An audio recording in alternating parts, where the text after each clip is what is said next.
Comienza el cuarto de atrás.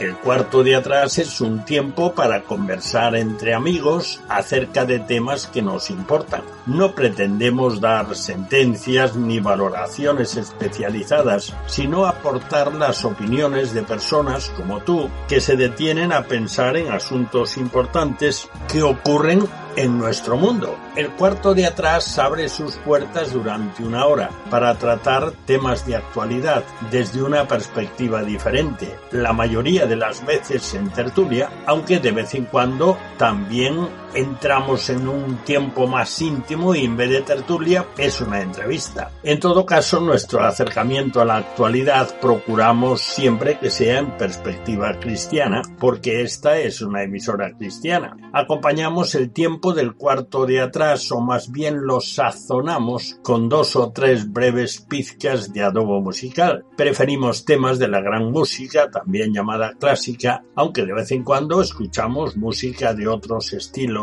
y épocas, pero música que agrada escuchar, que motiva, que estimula, ya lo verás. En nuestra tertulia no tratamos de política ni de deportes, porque ya se abordan extensamente en el resto de las tertulias e informativos de todo tipo. Tampoco lo hacemos sobre la vida social de los famosos, aunque citemos a alguna persona tratando de un tema o de una noticia.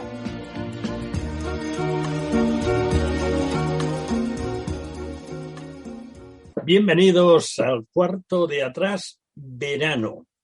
Y recalco esto de verano porque seguramente ya te has dado cuenta que desde que comenzó el mes de julio, pues estamos haciendo programas de entrevistas en vez de tertulias, aunque en realidad se parece bastante, pero es distinto porque estamos recorriendo historias de vidas que tienen interés y por lo tanto compartimos esas vidas interesantes. Hoy tenemos un interlocutor que ya es conocido.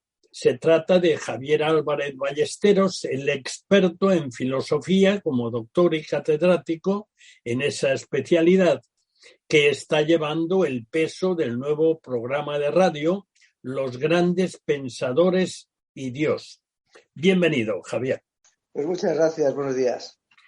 Antes de iniciar nuestra conversación, como hacemos siempre en el cuarto de atrás, presentamos nuestras consabidas 3 pizcas de adobo musical y escucharemos la primera, la segunda a la mitad del programa y la tercera al final. Hoy continuamos, como hemos hecho, es decir, lo que hicimos la semana pasada en el cuarto de atrás. Continuamos con el famoso compositor del barroco, Georg Friedrich Händel, de origen alemán pero nacionalizado inglés y sepultado en la abadía de Westminster, al lado de otros grandes de Inglaterra. Y te ofreceremos el último tema de la segunda de sus antífonas de la coronación, basado en el Salmo 45, y los 2 primeros temas de la tercera antífona, basados en el Salmo 89. Antífonas de la coronación fue una composición musical para coro y orquesta basada en temas bíblicos, creada en el año 1727 para la coronación del rey Jorge II de Inglaterra, quien era de origen alemán como Händel. Escucharemos ahora el último tema de la segunda de sus antífonas de la coronación, tomado de los versículos 15 y 16 del Salmo 45. Escuchemos la orquesta de cámara inglesa y el coro del Colegio de los Reyes de Cambridge, junto con la orquesta y coro de la Academia St. Martin in the Fields, menudo grupo de conjuntos, así que prepárate para escuchar una interpretación de primerísima calidad. Interpretan en inglés este tema, dirigidos por Sir David Wilcox. Así que escuchémosles, merece la pena.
Después de escuchar esta primera pizca de adobo musical, comenzamos el viaje por la biografía de nuestro invitado exclusivo de hoy, Javier Álvarez Ballesteros, quien está llevando el peso del programa de radio Los Grandes Pensadores y Dios, que ha comenzado hace unas cuantas semanas, que nos aproxima a la filosofía, siendo este programa de radio, hasta donde sepamos, la única serie de programas de la radio evangélica y también de la radio secular dedicado a la filosofía desde el punto de vista bíblico o cristiano, si quieres, y su influencia en la historia. Y hacemos una pregunta previa antes de entrar directamente en la biografía de Javier. Javier, ¿por qué es importante conocer la filosofía para cualquiera y para un cristiano en particular? Pues la filosofía es el amor a la sabiduría. Entonces yo creo que por naturaleza todos los hombres somos un poco filósofos. Todos los seres humanos pues amamos el conocimiento, nos gusta la verdad. Entonces la filosofía no es sino un método, una forma de profundizar en el conocimiento de la verdad, en la búsqueda de la certeza, de la seguridad en el conocimiento y también pues de realizar una crítica de las ideas que a veces nos transmiten como cosas obvias y que tenemos que aceptar todos sin cuestionarlas.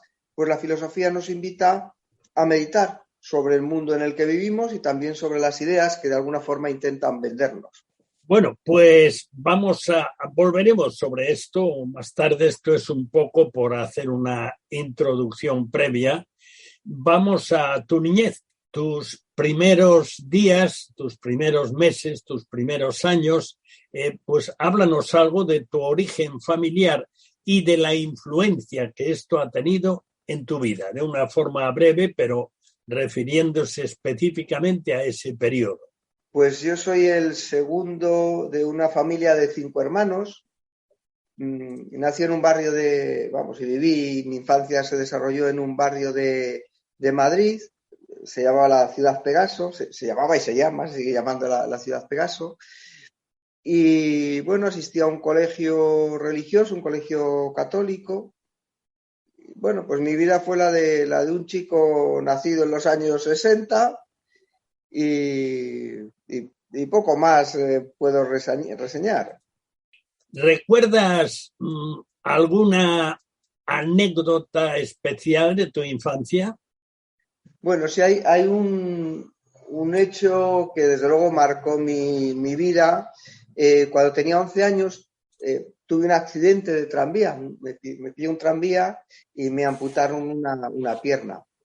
Entonces esto pues marcó bastante más que mi infancia, pues después lo que sería mi adolescencia y la juventud, porque este accidente lo que hizo fue pues que me concentrase en cosas que antes a lo mejor no le daba mucha importancia, y uno fue pues el deporte.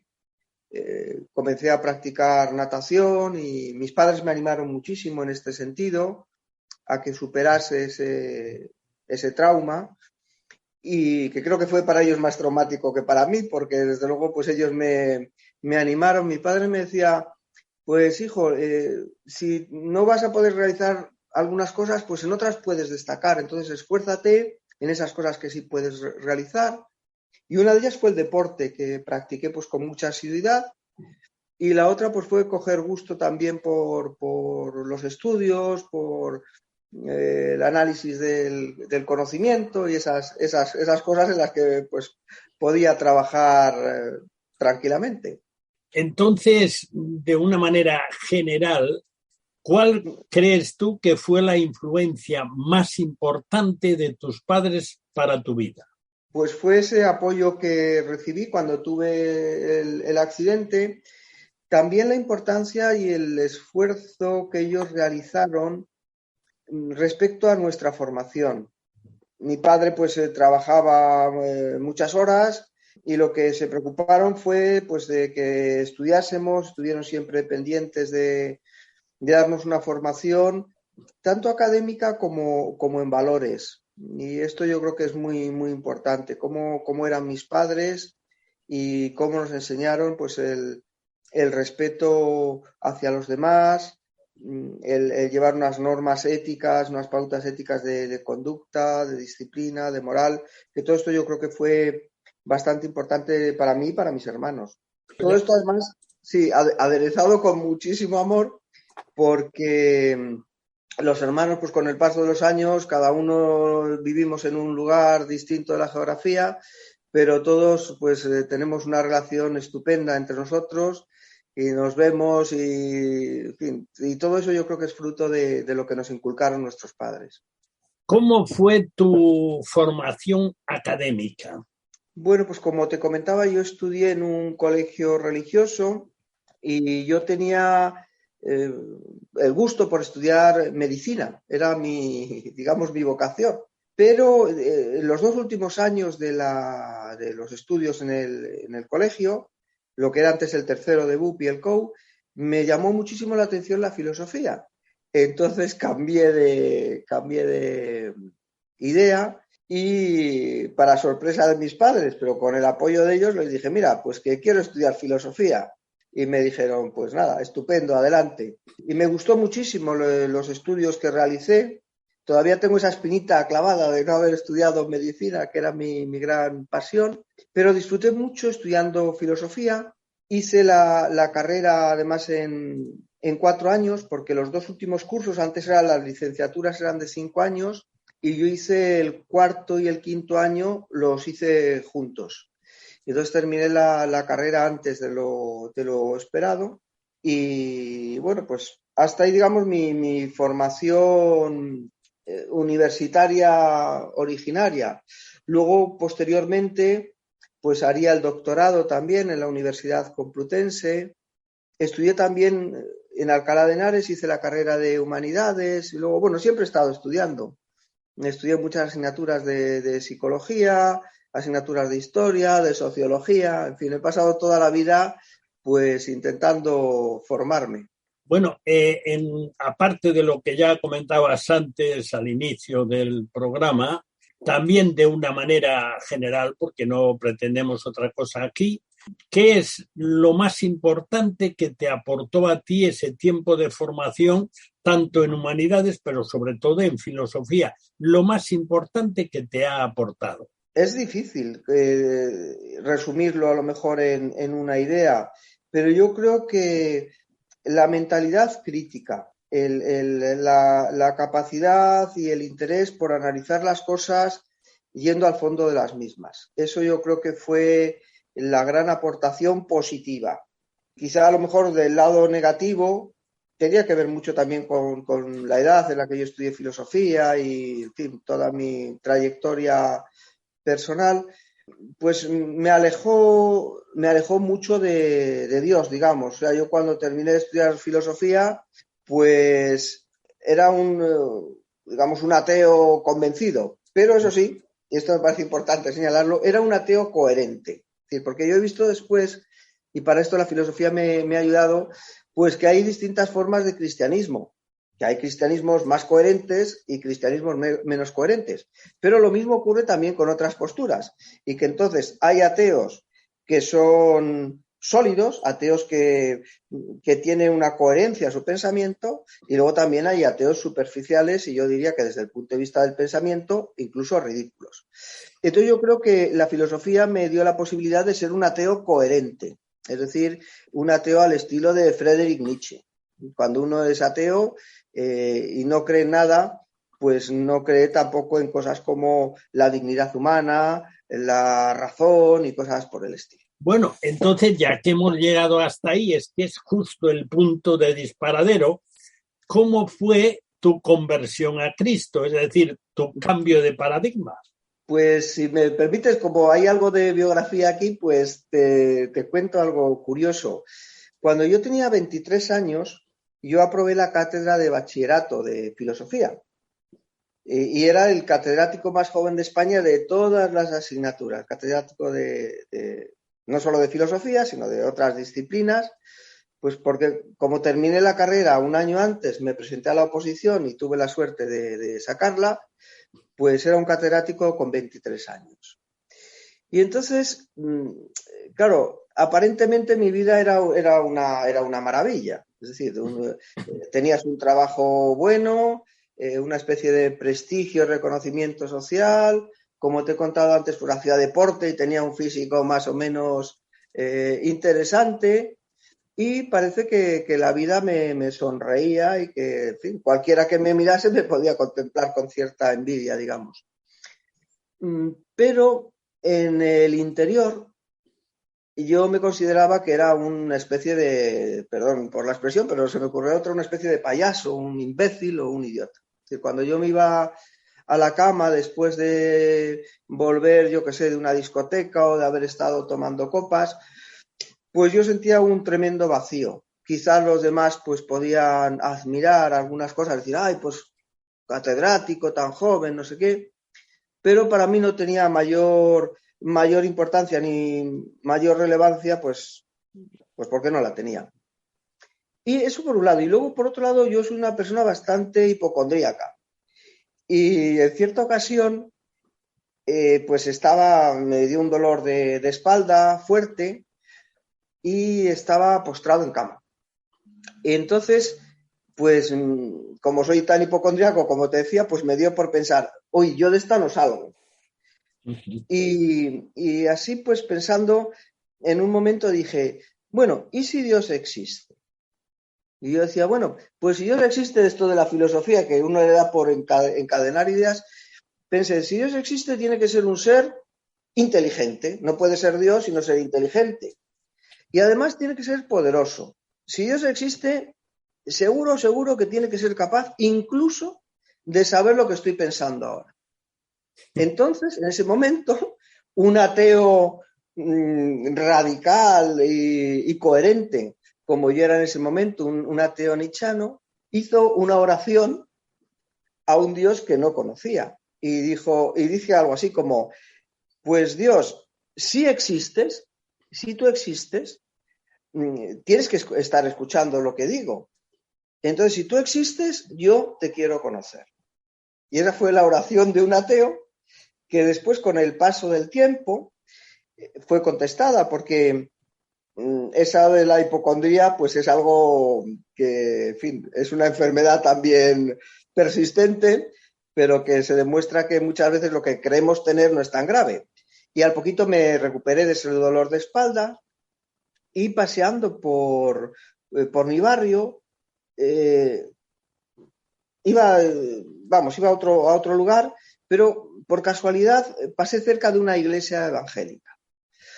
Entonces, claro, yo no sabía que era una iglesia, había allí un alfa y un omega, las letras griegas sí las conocía, y bueno, me llamó la atención.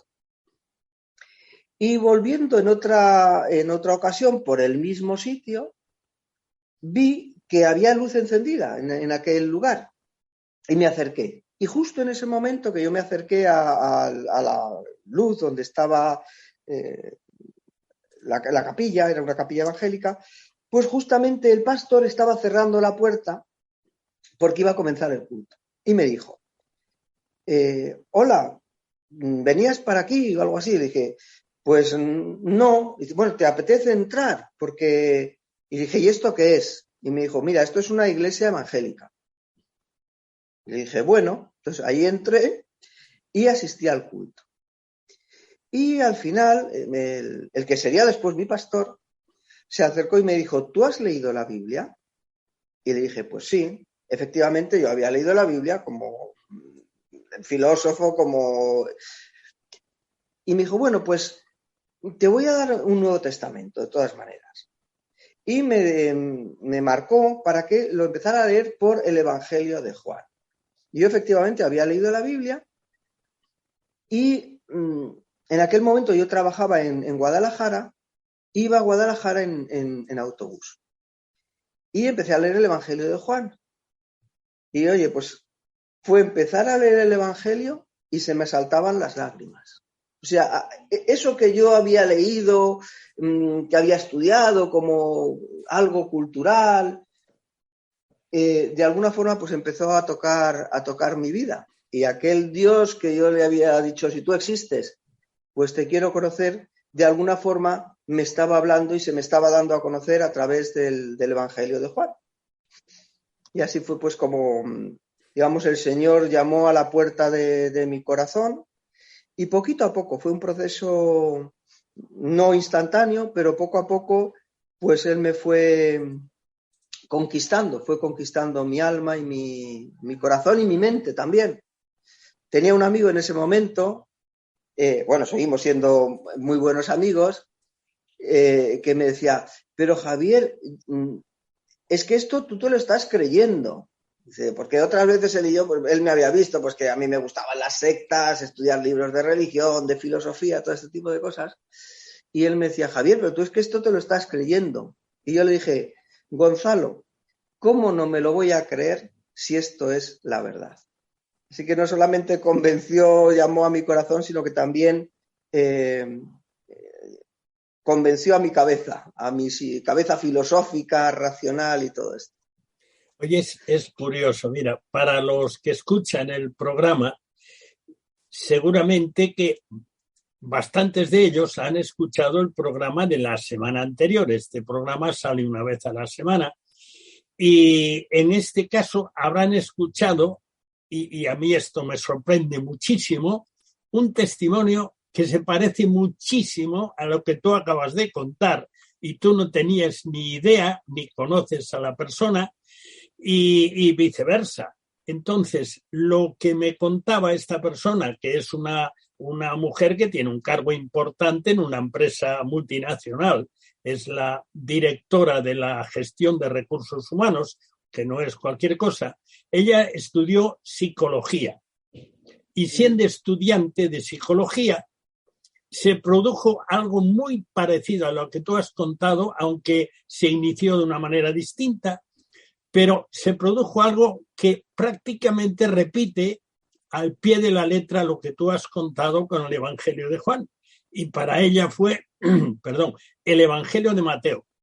Y lo que ella contó es exactamente igual a lo que tú has contado. Ni os conocíais ni estabais de acuerdo y además no hay mucha distancia en la edad, pero a mí me sorprende muchísimo. Y me sorprende porque eso quiere decir, como tú comentabas hace un momento, quiere decir que Dios interviene en las vidas directamente y llega al corazón y a la mente. En tu caso, tu mente estaba muy desarrollada en plan analítico. Así que, pues era imprescindible, porque si no habría una distorsión ahí.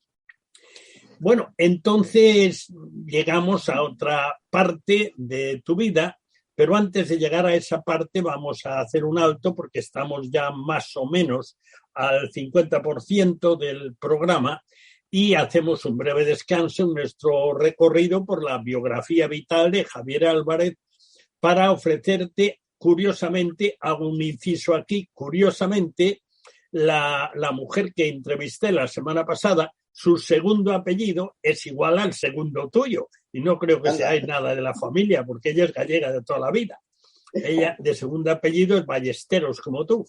Bueno, pues te ofrecemos la segunda pizca de adobo musical, que será el primer tema de la tercera de las antífonas de la coronación de Händel, basada en el Salmo 89. De las 4 antífonas que Händel compuso basadas en pasajes bíblicos para la coronación del rey Jorge II de Inglaterra en 1727. Escucharemos al coro cantar en inglés parte del versículo 13 del Salmo 89 que dice: tuyo es el brazo potente, fuerte es tu mano, exaltada tu diestra, refiriéndose a Dios. Escuchemos pues a estos conjuntos fuera de serie, de lo mejorcito que hay, o que había en ese momento cuando se grabó. Escuchemos a la Orquesta de Cámara Inglesa y el coro del Colegio de los Reyes de Cambridge, junto con la orquesta y coro de la Academia de St. Martin in the Fields, interpretando este tema dirigidos por Sir David Wilcox. Vamos a escucharlo.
Después de escuchar este tema de Händel, que a pesar de tantos años que han pasado, el tema fue compuesto en 1727, pues es un tema que a estas alturas gusta y cuando es bien interpretado encanta al público. Pues después de escuchar eso, seguimos nuestra conversación con Javier Álvarez Ballesteros y ahora pues ya te hemos dejado como catedrático jovencito. Por cierto, hay una cosa que es que en estos días me han contado una experiencia y digo yo, teniendo esos precedentes tan brillantes, ¿no te planteaste acceder al profesorado universitario? Pues en ese momento no. Después, con el paso de los años, sí me lo cuestioné. Pero en ese momento no, porque quedarme en la universidad significaba especializarme en un área de filosofía, pues en metafísica, en lógica, en ética, en lo que fuese, ¿no? Mientras que dar clase en bachillerato me permitía tocar todos los palos de la filosofía y hacerlo también con una libertad de cátedra pues muy grande. Entonces yo prefería esa visión amplia de la filosofía que no la visión especializada que hubiera implicado si me hubiera dedicado pues de lleno mi vida a la enseñanza universitaria.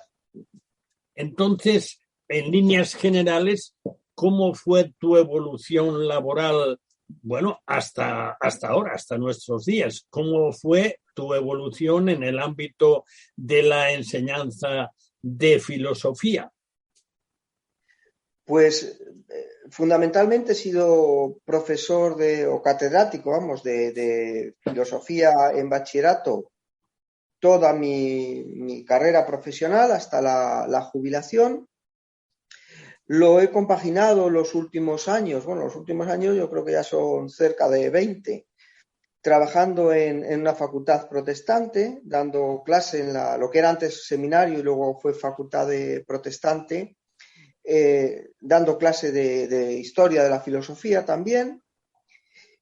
Y durante 6 años pues trabajé como asesor de la Consejería de Educación de la Comunidad de Madrid. Y bueno, pues esa ha sido fundamentalmente mi profesión. Ahora ya felizmente jubilado, pues tengo tiempo para disfrutar más de lectura de textos que no he podido hacer con anterioridad y, en fin, muy contento de haberme dedicado a esta profesión tan bonita, porque la educación es luchar contra corriente, contra los valores, digamos, de facilidad y comodidad del mundo, pues los valores del esfuerzo, de la disciplina, del trabajo, y todo eso pues para mí ha sido muy, muy gratificante. Y también ver que los jóvenes se interesan por el conocimiento más de lo que uno puede suponer en un principio. Ha sido un privilegio trabajar con jóvenes y adolescentes. ¿Recuerdas alguna anécdota que te haya marcado, que te haya influido mucho en este tiempo como catedrático de filosofía? Pues quizá lo que recuerde con más intensidad y también como más emocionalmente intenso y significativo para mí, para mi vida, han sido las reacciones de los alumnos. En alguna ocasión, pues a final de curso he recibido alguna nota de alumnos que me decían pues, lo que había significado para ellos el dar clases. Y esto yo creo que es en una edad como la adolescencia, donde uno no es tendente a ser muy expresivo en cuanto pues, a las personas que tienen cierta autoridad, los padres o los profesores, pues el recibir alguna nota de alumnos para mí ha sido especialmente importante. Eso subrayaría por un lado. Y por otro también me llamó la atención una vez en el instituto que había fallecido una chica de un ataque de corazón, pues quedó fulminada en clase de educación física. Y entonces el director del instituto me pidió si podía dar algunas palabras a los compañeros de clase de esta chica. Y yo le dije, oye, pues si yo no soy cura, ni pues ¿por qué pides que ¿por qué me pides que haga esto? No sé si voy a saber hacerlo. Y nada, me insistió, mira, pues tienes buena relación con los alumnos, yo creo que vendría bien si les pudieras consolar un poco. Y eso para mí fue una experiencia también que nunca voy a olvidar, cómo entré en aquella clase, los alumnos así cabizbajos, tristes, y pues pude estar hablando un poquito con ellos y luego al final hacer una oración. Esto en un instituto público pues es una cosa un poco rara, pero como me lo pidió el director y yo soy muy obediente, pues cumplí con su encomienda.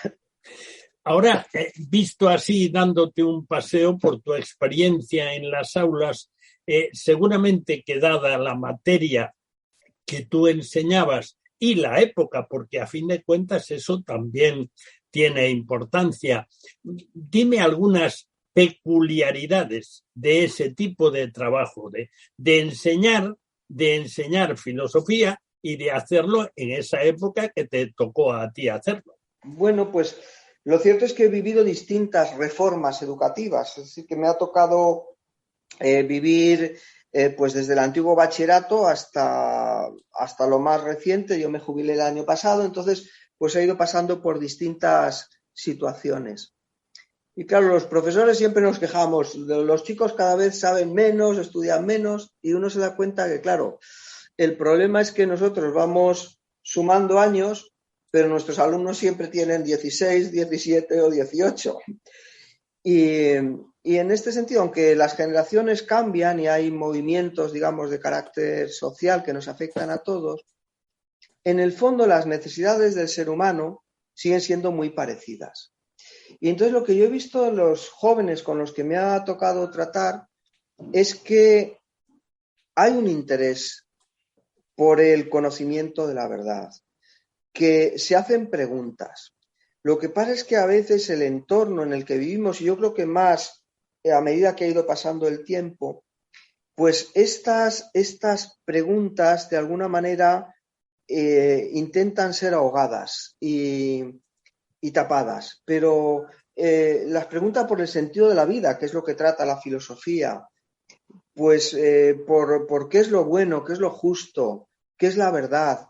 Todas estas cosas yo creo que están en el fondo del corazón de todos los seres humanos. Y los jóvenes, lejos de ser superficiales, yo lo que he observado vez tras vez, es que estas preguntas ellos se las hacen. Y cuando dedicábamos una clase un poco a parar el programa, y bien porque a mí me daba por comentar alguna cosa extra, o bien porque salía alguna pregunta en clase. Recuerdo una vez explicando a San Agustín de Hipona, en la historia de la filosofía de segundo de bachillerato, que exactamente no sé qué dije, pero era hablando de la gracia. Y entonces dije, pues la gracia es un regalo de Dios. Y entonces una alumna me preguntó, me paró la clase para preguntar, sí, pero ¿qué es lo que Dios nos ha regalado?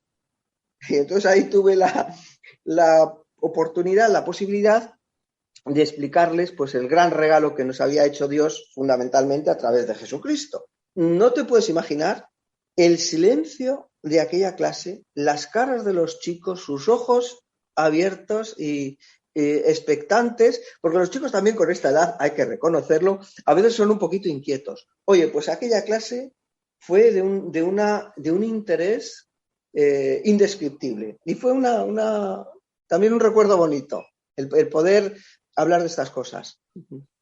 Hace un momento, hablando con Javier Álvarez Ballesteros, que por cierto, se lo comentaba él ahora, yo acabo de entrar en este tiempo de espera para que se haga la conversión a MP3 de lo que hemos estado hablando hasta ahora, y entonces entré en Internet y pregunté por él. E Internet me dijo Francisco Javier Álvarez Ballesteros y menciona algunos libros que ha publicado de su especialidad. Por cierto, ya que estamos aquí y vamos a hablar de tu trabajo filosófico, ¿qué libros has publicado? Creo recordar que es una especie de colección, ¿no? Sí, con la editorial Andamio se publicó una obra sobre pensamiento cristiano, historia del pensamiento y y cristianismo, que salió en 4 volúmenes pequeñitos, que en realidad eran mis apuntes de clase, un poquito adaptados, con una valoración desde el punto de vista cristiano de lo que podía significar pues cada una de las escuelas filosóficas o movimientos filosóficos y cómo se podían analizar de una forma crítica desde el cristianismo. Ese era un poquito el interés de la obra. Y luego he publicado pues artículos en revistas y últimamente pues con mi hijo, el segundo, también se llama Javier, hemos publicado alguna obra juntos en Amazon. Una de ellas lleva por título La aventura del pensamiento, que es volver a aquellos apuntes y digamos, remozarlos. Y mi hijo, pues como él viene del campo de la política y la economía, pues él amplió algunos aspectos en este sentido. Y luego sobre Marx hemos escrito también juntos una obrita sobre la semblanza de la vida y la obra de Carlos Marx. Luego pues artículos en diversas revistas y demás. Evidentemente es un campo en el que te mueves con comodidad por experiencia y aunque la pregunta seguramente tiene una respuesta obvia, pero en ti la respuesta obvia es más documentada.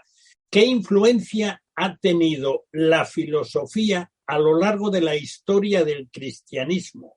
Pues la filosofía occidental, que es en realidad pues el bloque, el grueso de la historia del pensamiento universal, sin menoscabo de que exista también una filosofía oriental, pero es la que ha marcado nuestra cultura, está íntima o intimísimamente relacionada con el cristianismo.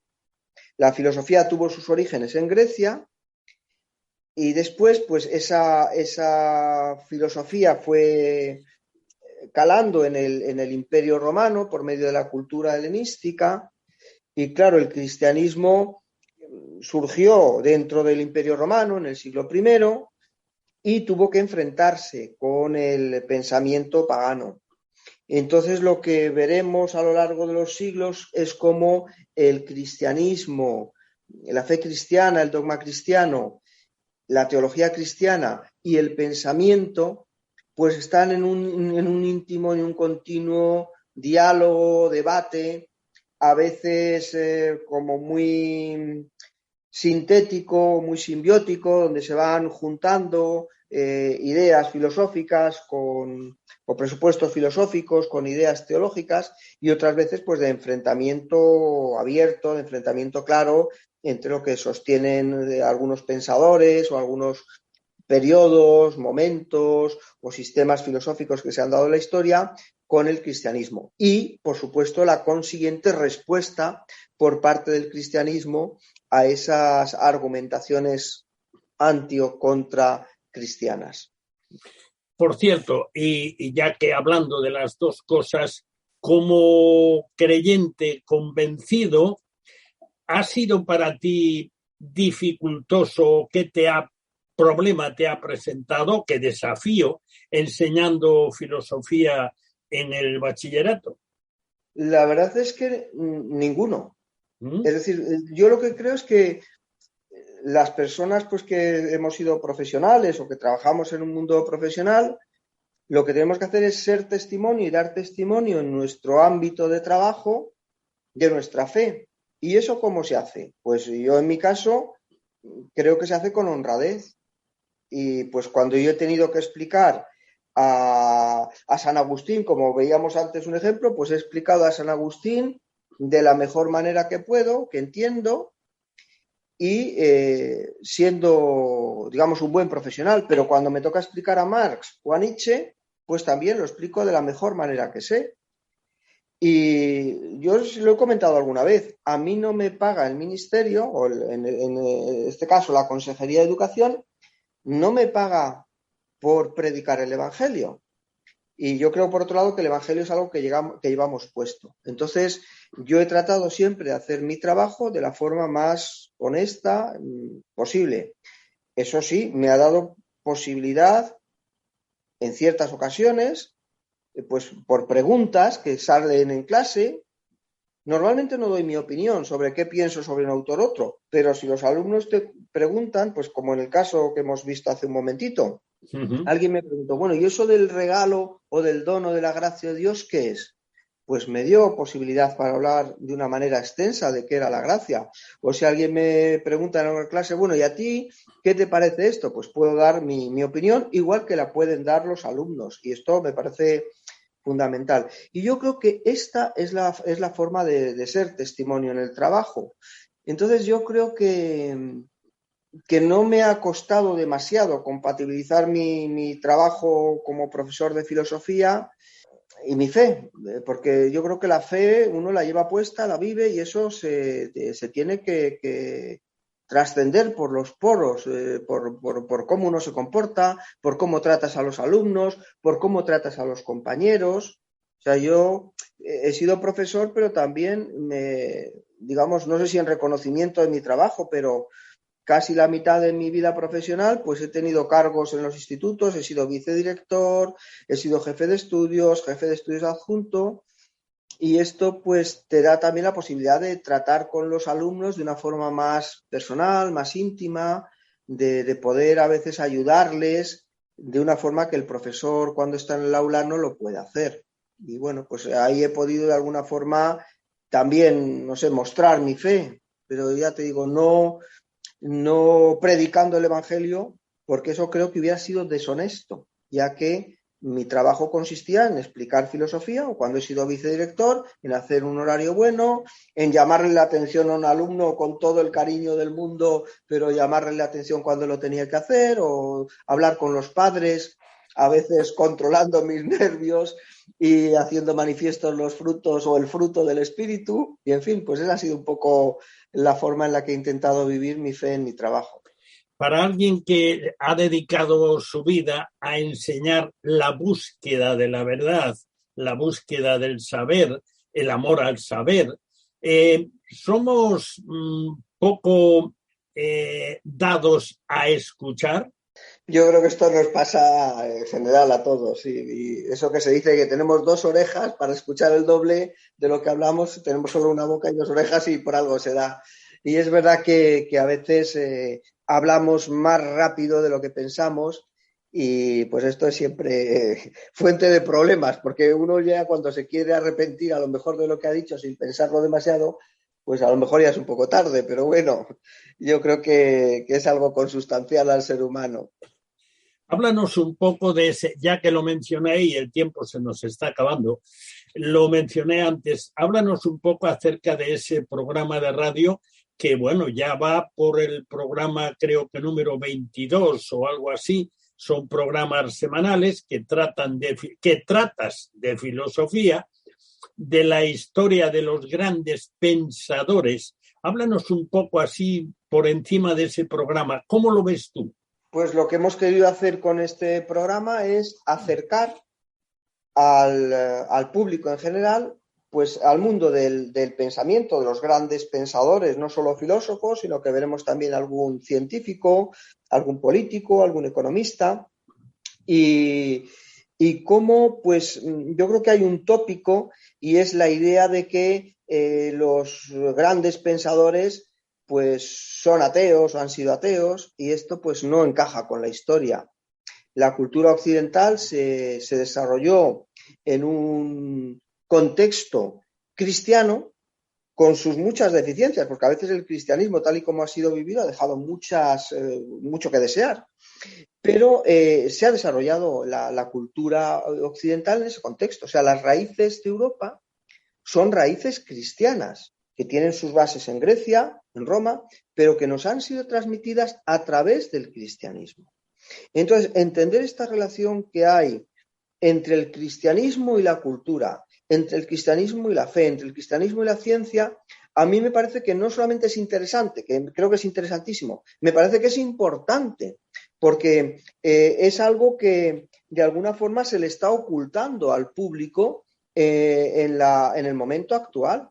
Y pensar, pues estamos ahora grabando el programa de Galileo, no sé cuándo saldrá, pero pues que los grandes científicos han sido ateos, y uno ve, por ejemplo, la vida de Galileo y otros, y es que eran cristianos convencidos, cristianos fervientes, pues deshacer todo ese tipo de entuertos, todo ese tipo de confusiones o incluso yo diría de engaños publicitarios, pues me parece que da sentido hacer un programa que lleve por título Los grandes pensadores y Dios. Una pregunta sencilla y rápida. Según tu opinión, ¿cuál es el libro más filosófico de la Biblia? Bueno, los libros sapienciales. Ahí hay toda una... Quizá Eclesiastés. Si me lo preguntan así, pues te diría Eclesiastés, el libro de... Sí, yo creo que sí. Pero no son estrictamente filosóficos, ¿eh? Bueno. Ya. Bueno, de todas formas es interesante constatar que los buenos pensadores, los que han dedicado mucho tiempo a pensar, estaban buscando la solución de cosas, del conjunto, de esto que es, por qué es, para qué es. Y tengo la impresión que en todos ellos había el pensamiento de buscar la finalidad, lo que venía después, el para qué. Esto en la vida cristiana es también muy importante. Pues sí, lo que pasa es que la filosofía yo creo que te ayuda a plantearte la pregunta, pero nunca acierta de lleno con la respuesta. Es decir, los filósofos buscan la verdad, pero al final de esa búsqueda, pues como decía Platón, este es mi pensamiento que tanto deseabas escuchar, solo Dios sabe si es conforme con la realidad.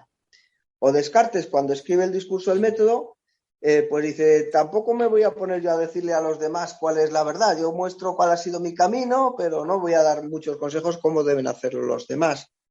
Y sin embargo, en Jesús de Nazaret tenemos a alguien que afirma yo soy el camino, la verdad y la vida. O sea, Jesús de Nazaret no dice yo muestro un camino y a ver si funciona o no. Él afirma con rotundidad que él es el camino, la verdad y la vida. Y esa fue precisamente mi experiencia personal. Es decir, yo algo de filosofía sabía, con 23 años, me convertí a los 25 y algo de filosofía sabía en ese momento. Pero no había paz, no había luz en mi corazón, había tristeza. Entonces, cuando yo escuché ese mensaje del Evangelio, esa declaración de que la verdad no es solamente una teoría, sino que es el encuentro con algo que es real, con una persona, pues eso dio paz a mi alma. Y esta yo creo que es la diferencia entre esa búsqueda que es solamente una búsqueda racional y otra búsqueda que es la búsqueda que implica a toda la persona, que implica la mente, que implica el corazón, que implica también la conducta. Y esa respuesta yo creo que solamente la podemos encontrar en Dios. Un Dios que se ha acercado a nosotros, además se ha hecho carne y se nos ha manifestado como Jesucristo. Bueno, nuestro tiempo, pues como siempre, es cruel, así que se ha terminado el tiempo del cuarto de atrás dedicado hoy a esta conversación con Javier Álvarez Ballesteros. Muchas gracias, Javier, por llevarnos de la mano a través de tu historia personal, de tus experiencias, que podría ser mucho más extenso, pero tenemos que pararnos porque el cronómetro nos manda. Pero de todas formas nos quedan cosas muy valiosas e inspiradoras. De todas formas, antes de cerrar la puerta del cuarto de atrás de hoy, te ofrecemos el segundo tema de la tercera, es que son 4, ya lo dije al principio, de la tercera de las antífonas de la coronación, de las 4 que Händel compuso, basadas en pasajes bíblicos, para la coronación del rey Jorge II de Inglaterra en 1727. Escucharemos al coro cantar todas las antífonas, están en inglés. El versículo 14 del Salmo 89, donde dice: justicia y juicio son el cimiento de tu trono, misericordia y verdad van delante de tu rostro. Escuchemos pues a la Orquesta de Cámara Inglesa y el coro del Colegio de los Reyes de Cambridge, junto con la orquesta y coro de la Academia St. Martin in the Fields, interpretando este tema que cierra el cuarto de atrás, dirigidos por Sir David Wilcox.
Bueno, como una hora no da más que para 60 minutos, terminamos. Damos gracias a Dios por permitirnos salir al aire una vez más. El cuarto de atrás cierra de nuevo sus puertas hasta la próxima semana, si Dios quiere. Muchas gracias por acompañarnos en este rincón familiar al que tienes acceso libre. Te esperamos el próximo día, a la misma hora y en esta misma emisora. No nos faltes. Dios te bendiga. Te habló Daniel Baruja.